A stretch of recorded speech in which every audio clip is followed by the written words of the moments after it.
بازار میں جب لوگ بزنس کرتے ہیں روزی روٹی کے لیے تو ایک عقیدہ ایک چیز یہ ہوتی ہے کہ وہ پہلا جو کسٹمر آتا ہے اس نے چیز خریدنا ہی چاہیے، اس کو بھونی کہتے ہیں عام زبان میں۔ تو پہلی چیز تو بتاؤں تو بھونی یہ جو ٹرم ہے یہ اور جو یہ اس کے پیچھے جو عقیدہ ہے، جو بلیف ہے، یہ اسلامک نہیں ہے، اسلامی نہیں ہے، یاد رکھیے یہ بھونی ہونا۔ اور یہ چیز ہمارے پاس اتنی رائج ہے، اتنی کامن ہے کہ جب ہم چھوٹے تھے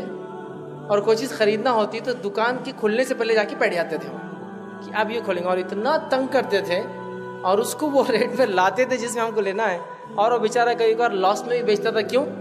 وہ نہیں کرنا ہے اس کا، اور جو جتنا زیادہ عقیدہ خراب ہوتا اس کو اتنا تنگ کرتے تھے جا کر، جو کہ اپنی چیز لینا ہے اس میں ایک دن دیکھ کر جائیں دوسرے دن تنگ کر۔ اسلامک پوائنٹ آف ویو سے آپ نے پوچھا سوال یہ ہے کہ کیا یہ درست ہے؟ تو یاد رکھیے شروعات ہو یا خاتمہ ہو، رزق دینے والی ذات اللہ کی ہے، یہ بھونی والا کوئی کانسیپٹ نہیں۔ ہاں کوئی یہ کہہ سکتا ہے کہ شروعات ہے دن کی، مزاج وہ نہ ہو، انمن تو میں نہ ہو، بارگین فرسٹ کسٹمر سے کیوں کی جائے، یا ایسا، یہ ایک الگ چیز ہے۔ لیکن وہ جو کانسیپٹ آپ نے کہا نا بھونی، کہ پہلا آدمی بغیر لیے کہ نہیں جانا چاہیے اور چلے گیا تو تقدیر پھوٹی اب آج بھونی برابر نہیں ہوئی تو دن میں کچھ بھی خراب ہوا، بھونی برابر نہیں تھی آج تو کہاں سے اچھا ہوگا، بھونی برابر نہیں تھی آج، تو یہ ہوتا ہے۔ تو اگر کوئی یہ عقیدے سے کرے تو یہ عقیدہ یاد رکھیے درست نہیں ہے، یہ توہام ہے، اور یہ اگر مختلف لوگوں کے مختلف عقائد کے اعتبار سے یہ بہت غلط راستے پہ انسان جو جا سکتا، تو لہٰذا بھونی جیسا کوئی اسلامک کانسیپٹ نہیں ہے، اور وہ جو کانسیپٹ ہے کہ لے کے ہی جانا کسی بھی دام میں بیچ دیتے ہیں، ویسا اسلامک کانسیپٹ نہیں ہے، اور کوئی انسان مسلمان اگر ایسا کرتا ہے تو یہ درست نہیں میرے بھائی۔ ہاں آپ یہ ضرور کیجئے کہ تجارتوں کو برکت آئے بول کر جلدی چالو کیجئے، کسٹمر تاکہ آئے۔ اور آپ سن کی ایک حدیث بھی ہے، آپ صلی اللہ علیہ وسلم نے ایک دعا کی، کہا اے اللہ میرے امت کے صبح میں برکت عطا فرما، صبح میں۔ اس لیے میں بار بار کہتا ہوں جن کی تجارتیں تہجد سے شروع ہو کے فجر کے بعد ختم ہوتی نا، بال بچے بھی دیکھیے کتنے ان کو ماشاءاللہ، اور مال و دولت بھی دیکھیے کیسی، کبھی کبھار گٹھے بنا گھر میں رکھتے۔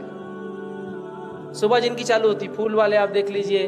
جو پھل کا بزنس کرتے دیکھ لیجئے، صبح فنش ہو گیا، صبح تک روزی روٹی میں برکت، بچے بالکل، اور ایک دم سمجھا، روز صبح میں برکت ہے۔ ہماری تجارتیں کب کھلتی ہے؟ اور بھونی کی بات کر رہے ہیں 12 بجے۔ تجارت اس فجر سے کھلنا چاہیے، فجر کے بعد ہوگی انسان کھول لے، رات میں جلدی بند کر دے اس کو۔ تو بہرحال بھونی جیسا کوئی اسلامک کانسیپٹ نہیں ہے، لہٰذا اگر کوئی ایسا مانتا ہے، توہام ہے، یہ ایک وہم جو ہوتا ہے نا، وہم پرستی، اور اگر اس کا عقیدہ ہے کہ اس سے ایسا ہوتا ہے تو پھر تو وہ عقیدے کے اعتبار سے وہ کفر تک بھی جا سکتا ہے، اس لیے کہ وہ اللہ کو چھوڑ کے نہیں پہلا کسٹمر سب کچھ دے سکتا ہے، یہ درست تو پورا دن اچھا، یہ غلط تو یہ بہت خطرناک بات ہے۔ اس لیے کہ آپ سن کی ایک حدیث ہے، آپ نے فرمایا جس کو کسی وہم نے یا کسی فعال نے یا کسی چیز نے کسی کام سے روک دیا اس نے شرک کیا۔ جیسا کہ بلی گئی، آپ نے کہا ارے بلی راستہ کاٹ گئی اب نہیں جا سکتے، آپ رک گئے اس عمل سے، آپ نے شرک کیا، اس لیے کہ اس بلی کو آپ نے ایک ایسی چیز مان لیا کہ وہ آپ کا اچھا یا برا کر سکتی ہے،